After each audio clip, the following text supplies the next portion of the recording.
Okay, so welcome everybody. It's a wonderful opportunity that we have Preethi today with us. She is a parenting coach and has nearly 5 to 6 years of experience, I guess. I've been in this field for about 10 years, but Okay, a decade of experience. So we should be here. We should all be very thrilled to have her. And this session is open for everyone. So who don't know, we are a group of unschoolers. It's a community we have. So anyone who wants to know anything about unschooling or child-led learning, please get in touch with me. So since parenting is open to everyone, we opened the group today for everyone. So we usually do unschooling or self-directed learning for those who don't know. So let's start. It's your turn. You can bring it on. thank you, Suma. That was a Just a lovely minute. introduction. So I just want everyone to keep yourself on mute so that it doesn't disturb anyone. And if you have any question, we will take it at the end. Yeah. Okay. Yeah. Sure. So we will take the questions So at the end. it'll be a little bit of an interaction. I'm assuming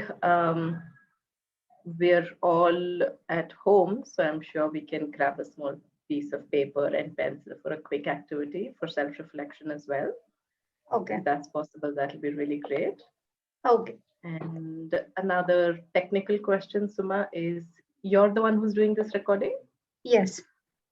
Okay, so the recording will be happening on your screen, right? Yes. Yes. Yes. So it's okay for me to be on gallery mode because I'd like to see if there are other responses. Okay. Okay. Okay. Thank you. Yeah. All right. So good evening, everyone. Thank you so much for joining us today evening. I'm Preethi. I'm a parenting coach, a therapist, and a counselor. I've been in the field of mental health for about a decade or maybe a little more.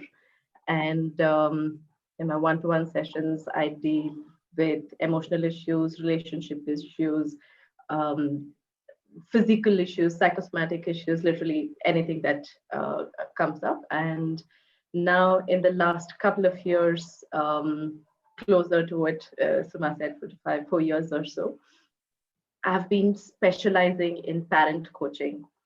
And so today we've come together to talk specifically about setting limits for children. And when we're talking about limits, another way of putting limits is boundaries. When we say limits, if it's like you're closing the gate on something, like you're putting a cap on something, boundaries are slightly different. They have a slightly different texture. So let's see what comes up. Yeah. So to begin with, grab a paper and pencil. And when you think of the word boundaries, what comes to mind? How would you depict boundaries? Make a quick sketch. Yeah.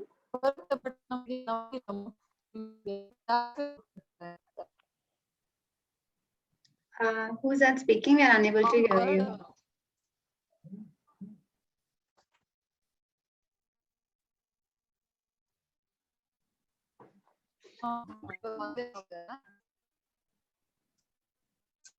Okay, so whoever is named FAJG, we are really not able to hear you clearly.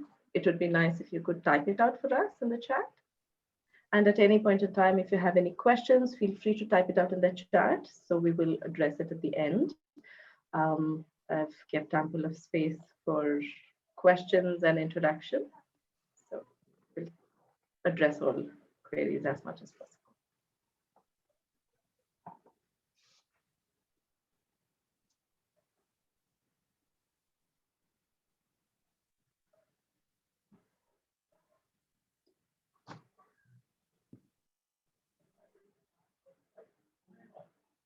I guess when you say boundary, you would be imagining you at the center and then there is a circle around you.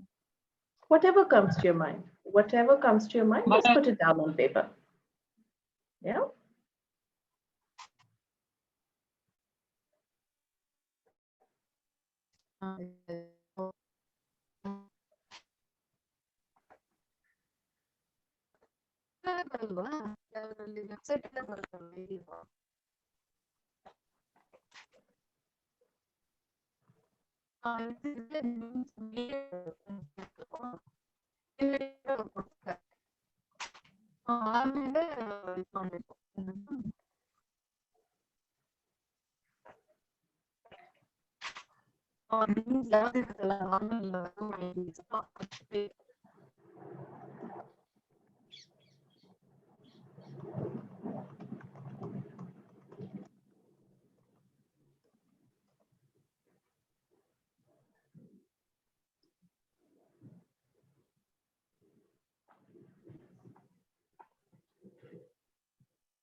Okay, we have something. Once you're done, if you could just switch on your videos and just share the image.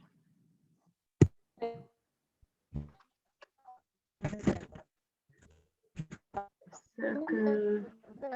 Yes, I see that, Priyanka.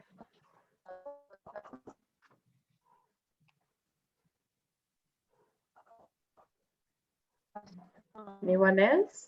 Thank you, Priyanka. Preethi. Hi, Preethi. Abhaya. Hi, Abba. So we're doing a small exercise where you could make a quick sketch of what boundaries mean to you. If you could do that quickly. Ankita, I can't read what you've written, so put it in the chat or unmute and speak. That's also welcome. Yeah, I think. Shweta. Yes, that. Thank you.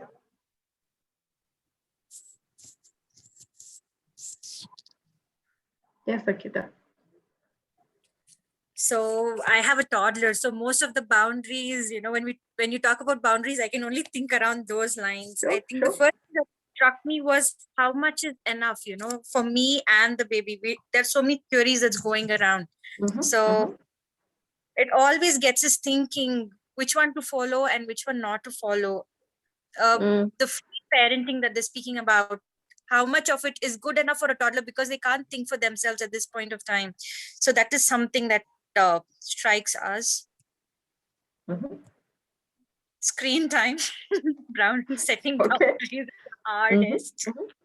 So I think if I could highlight out of the 7 things that I have written, I think these are the top 3. Okay, thank you. Pratima, I couldn't see what you were showing.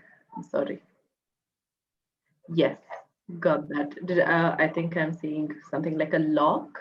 Is that right? No, what I've tried to draw is shoes. A pair of shoes. So shoes. Acha, okay. Shoes. So it's like a line of control. Got that. Great. Okay. So far we have restrictions, rules, permissions, and we have a stop sign that says, hey, you can't cross that. Yeah. And there was sumas, that was me in the center with something around me, a circle. And I did something similar. Yeah. So I'm inside and there are walls around. And there is an opening. We can't hear you. And I'm the one who has control of whether I can open it or not. Right? So, and everything that Ankita said as well, you can pretty much put it down to comfort, health, safety. That's pretty much what it is. Boundaries help us to feel comfortable in our body, in our mind, in our relationships, in our choices, in the things we do, to feel safe, to find a balance which is healthy for our physical, emotional, and psychological well-being. That is all boundaries are. So when we're talking about whether it is toddlers or teenagers or our spouses or our in-laws, it comes down to these three things. Is it comfortable for me, what you're asking me to do or what you're doing? Is it safe for you and for me? Is it healthy? So health pretty much goes into safety. So again, it comes down to either safety or comfort. These are the only two things. When somebody crosses a boundary for us, it makes us uncomfortable or it can be unsafe. When we cross a certain limit with respect to working, it can be uncomfortable or unsafe. When we cross the limit with eating, it can be uncomfortable or it can be unsafe. So pretty much everything boils down to safety and comfort. For joyful living, we need both of this. So today we want to talk about how can we set healthy boundaries and what do healthy boundaries mean? Yeah. So when we are talking about boundaries, it is clearly in the context of somebody else or something else. And that there's a context in terms of my child's safety. Safety from what? From something around him. Who put it there? Why is it there? Who is putting those limits? Boundaries are always in connection with somebody else. And boundaries are laid by people, for people. By people, for people. Of course, nature has its boundaries too. There's no question about that. Here, when we're talking about setting limits, when nature sets limits, it's not within our control. When we are looking to set limits, we're looking at what is within our control, and that is almost always in the context of a relationship. Yeah. Okay. So, what is the most important element in a relationship? Anybody, just unmute and speak up.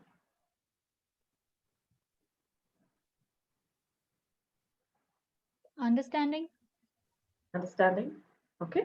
Love. Trust. Trust. Respect. Sorry, respect. Okay. Okay. Then I guess connection Now? would also be there. connection. Absolutely. Right. So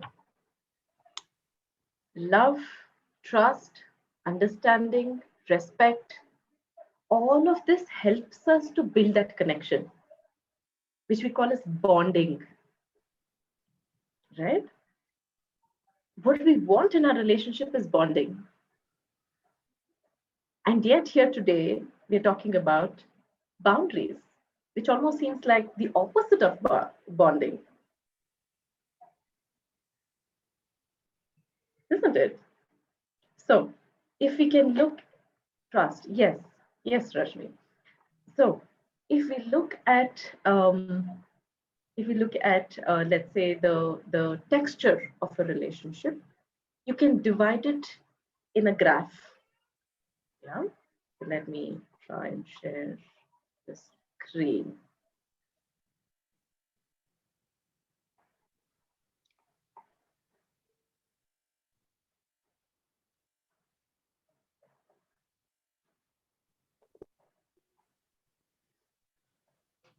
Yeah.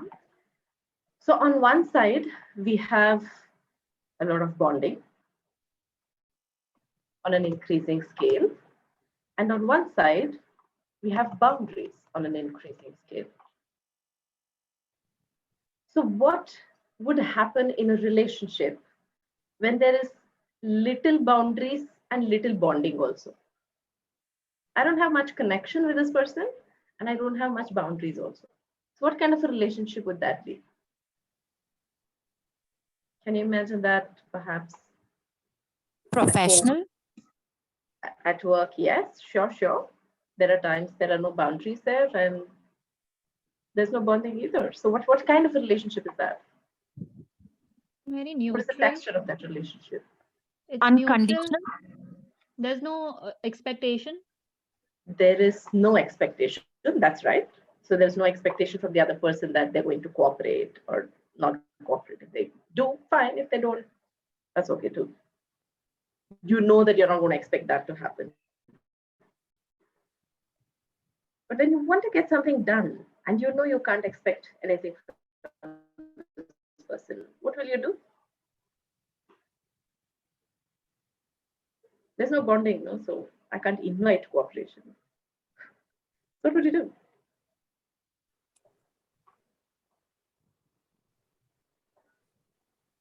You just let it be. You don't take it seriously.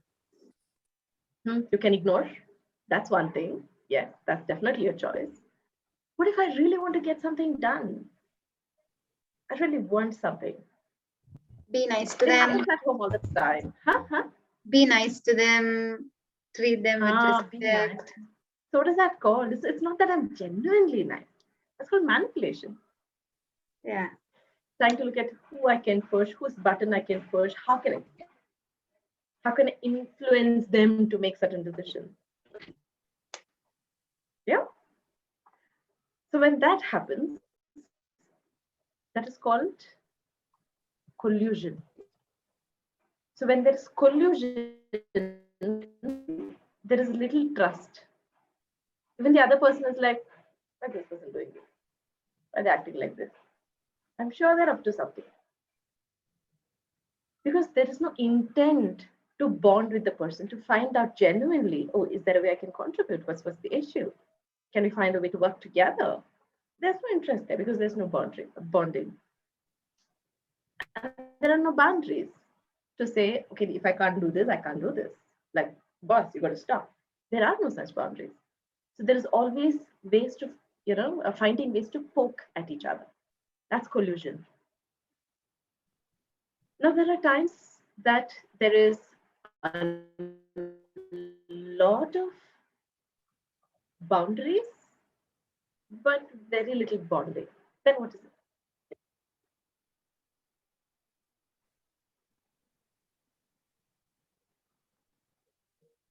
It's a forced relationship. It's a forced relationship. That's right.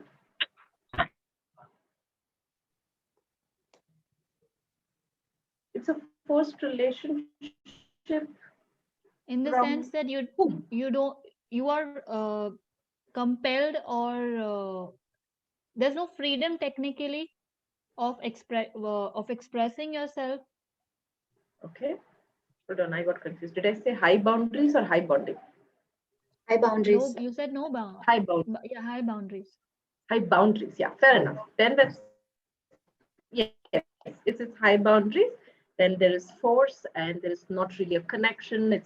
I have to listen. There is no choice. I have to do certain things because I'm told to do this. Yeah. So what is that called? So when the other person says something, you've got to do this. What's the response? The classic eye roll. Right? I don't want to do it, but that's the boundary. I can't say no. I can't say no. It's been pushed on me. Is this making sense? Yeah. Yes, no, maybe. Yeah. There is a detachment where we know that there is too much of boundaries there. They're going to constantly tell you, no, you can't do this. No, you have to do this. No, you can't do this. Without care or concern for how I'm feeling, what I'm needing, whether it's okay with me or not okay with me. Then there is a certain sense of, this person's like that only. There's not much I can do about it. There's a certain sense of maybe resignation, a certain sense of detachment.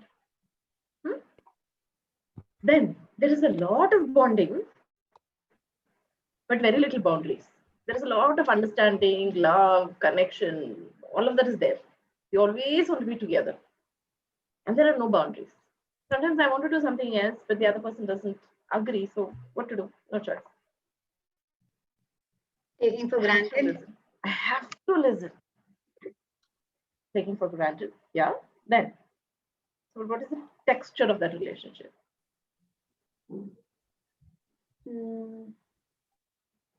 Toxic. Toxic. True. It's It toxic You will because again trapped. No trap, privacy. no There is privacy. no Yeah, space, no privacy. There is absolutely. love, but there is no me time, my own space, my own individuality, my thinking, nothing. Exactly. I love you means I own you, which means we have Yeah. to think together. We have to think in the same way. You have to agree with me.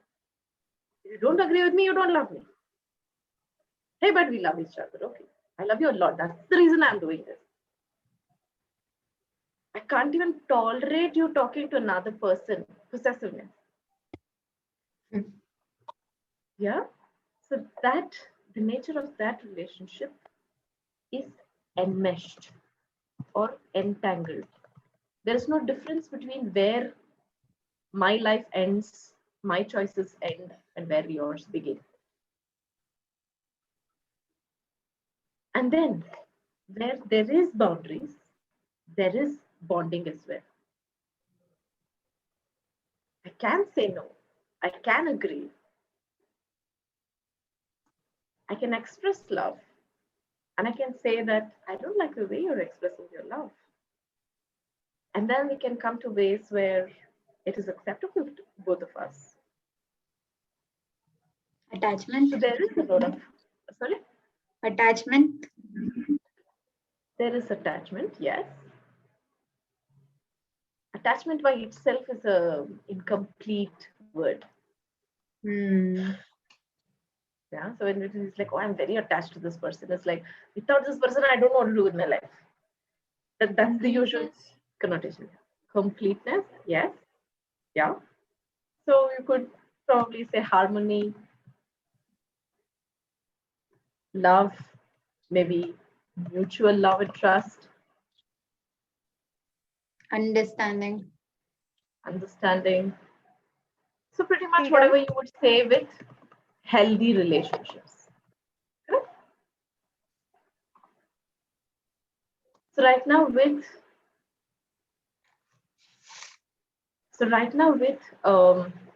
you know, with setting limits, we are trying to arrive at this area. We all love each other. We all know we shower love on our children. The problem comes when we have to set boundaries. To say this is not okay. I'm somehow not comfortable with what you're doing. This somehow is not sitting well with me. Why is it hard to set boundaries with our children?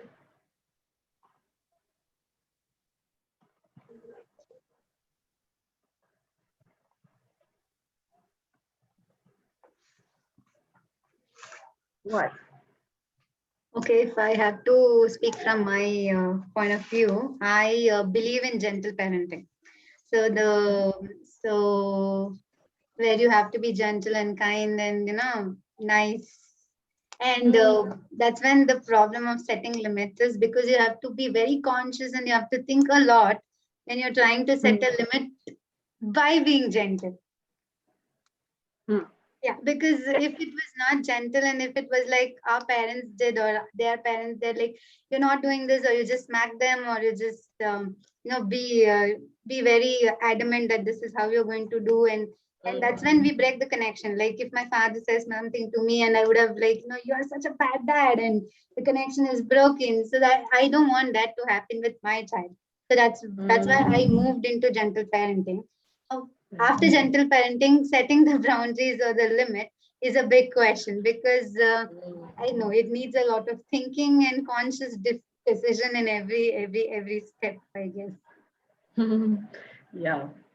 And Rashmi says fear of rebellion, no energy to take tantrums, easier without boundaries.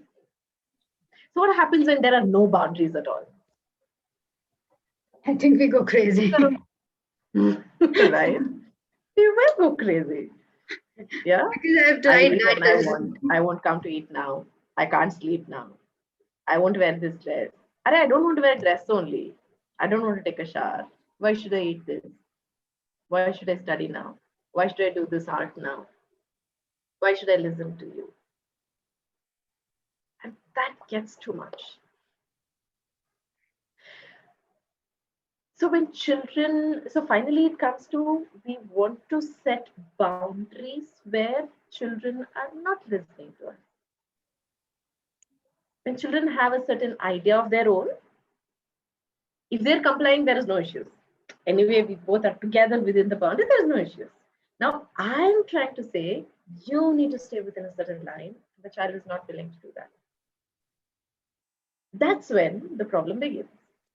When we are not on the same page. So that brings us to a question. So when children don't listen to us, what is the common word that we use? Tantrum. Tantrums. Okay, tantrum is one expression. What is one expression? Sorry, what is the word that we use when children don't listen to us and do whatever they want? Disobey. Disobey. Disobedient. That is not listening to us. Yes. Not doing the right things. Misbehavior. Misbehavior. Arrogant. Yeah. Okay, so I get the message that this. Yeah. We'll stop it and then continue. Okay. Notorious. Okay. Notorious. Yeah. So all of these words will fit into one word called misbehavior. We call it misbehaving. What is behavior? Tantrum is one kind of behavior. Right? So what is behavior? Why do we behave? Misbehavior is when the behavior is not aligned with what we think is right behavior. So what is behavior? Behavior is simply acting out what I think, what I feel. My behavior is always in alignment with what I'm thinking and what I'm feeling. If you're saying, hey, but sometimes I end up doing what I don't want to do.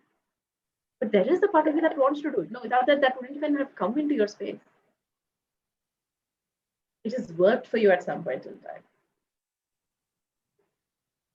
Making sense? So if children are behaving in a manner that is not working for you, we get stuck with the fact that it's not working for us. I invite you to move your attention to children are just behaving. So when we look at, oh, children are just behaving, what they're doing is simply telling us what they're thinking and feeling. So if we could start looking at behavior in terms of self-expression, there are expressions that work for us, there are expressions that don't work for us. There are expressions that will work in certain contexts. There are some expressions that will not work in certain contexts. Then we can start looking at sharing these guidelines of what is okay and not okay without breaking that gap. Sorry, without breaking that bond. Connection. And a very, very, very, very easy way of doing that is to empathize. It simply begins with empathizing. Gentle parenting is not about accepting everything that the child does. It's not about telling the child, oh, I don't want you to feel sad. Chalo, okay, do it. It's about telling the child, I know it's really hard for you. I know you really want to explore that socket. I know you really want to step out of home right now, even though it's a lockdown. It's hard for you to stay tied up at home. You know, there was a time when this happened to me too. Or right now, I'm feeling really tied up too. I really want to go to work, or I really want to go and meet my friend. I'm not able to do that, and it's so hard. It's saddening. It's disheartening, or I'm feeling suffocated.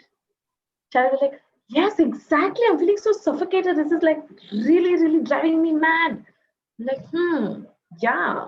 I feel like really scribbling on a sheet of paper. Come, let's do that together. It's about inviting what is it that the child wants to express through their behavior. The moment we begin to invite behavior as simply behavior without labeling it as tantrums, as stubborn, as being notorious or naughty, once we drop all of those judgments, we can start to look at what is it that the child is trying to say? What is it that the child really needs?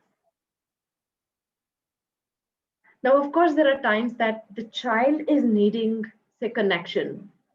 The child wants story after story after story. Maybe she wants to tell a story. You're like, I'm done, man. Like, I just need some space. I just need some silence. I have a need for silence, for space. And the child has a need for connection, for companionship. Then what do we do?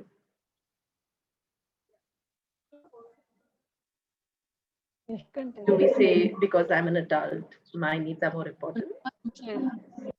Or do we say, I think if I would have been in your place, I would have just expressed it to her upfrontly that I would really love to make a connection, but presently I am not in the right state of mind. If you can give me 30 minutes, surely after that we can get back. Beautiful. So what does that do? It acknowledges the child that her need is valid, while also saying that I have my need too, and that's equally valid. When I'm saying I will come back to you in 30 minutes, there is certainty for the child. So this period of waiting, which feels like doomsday, is going to end at some point.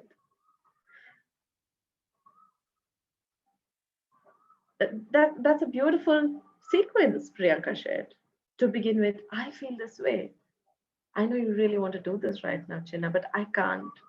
I'm feeling really overwhelmed. I'm feeling full. It's beginning to irritate me. Can we take a break? I'll get back to you in 30 minutes. I'll feel much better and then we can have fun together.